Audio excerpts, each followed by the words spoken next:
Just came back from the Mental Health Tribunal hearing and extremely disappointed in the farcical behaviour of the chair of the tribunal, because this chair, Troy Barty, actually asked one of the psychiatrists, Sidoni, at the hearing, what did he think of the management plan for the Queensland psychiatrist that has offered and wants to treat Garth in Queensland. Now, this came about because the psychiatrist in Queensland, the family psychiatrist, is Jock McLaren, and he was contacted by Eastern Health, psychiatrist Katz, who actually asked Dr. McLaren to contact him and discuss how Garth could be handled in Queensland. So Dr. McLaren flew down from Brisbane and discussed at length with psychiatrist Katz about what he'd do. And the upshot is Dr. McLaren has been treating people for 35 years plus and has never resorted to ECT. He thinks it's dangerous and destructive. So he stated that he's going to remove Garth from the ECT treatment and that it's dangerous for him. And he's also declared to the Supreme Court that it will kill Garth if it continues.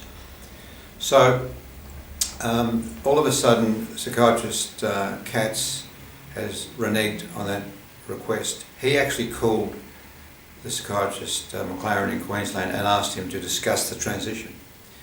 So what happened in the tribunal today, Garth has now been transferred to Monash Health Dandenong facility, and the ECT is continuing, and they now gave the order today to continue with another 26 treatments, which is an appalling violation of Garth's rights.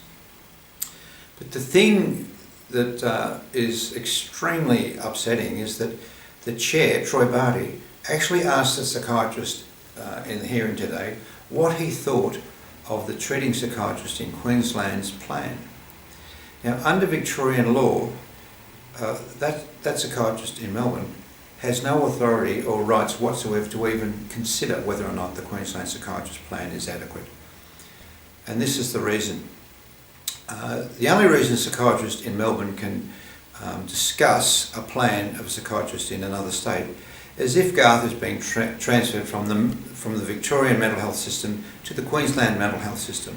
And that's not the plan at all. Family have decided they want the private psychiatrist, Jock McLaren, who has success with many people over the years, including violent people who he has never resorted to restraints and tortures like ECT.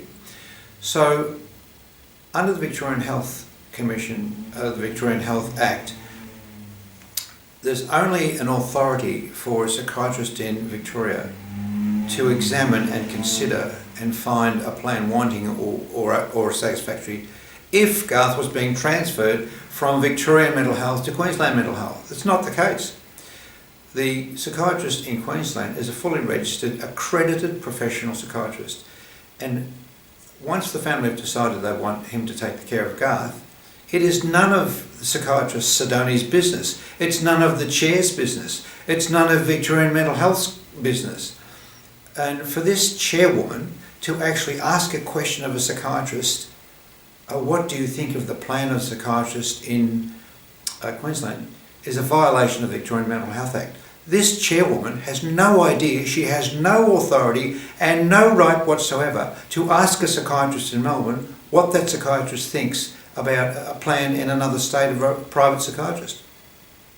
Because it follows that this chairwoman is actually taking that question and that response in as evidence to consider whether or not Garth would be better managed in another state.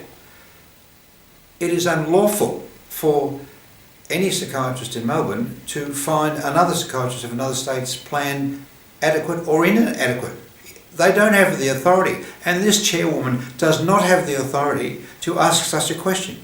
A supreme violation of natural justice and a perversion of justice.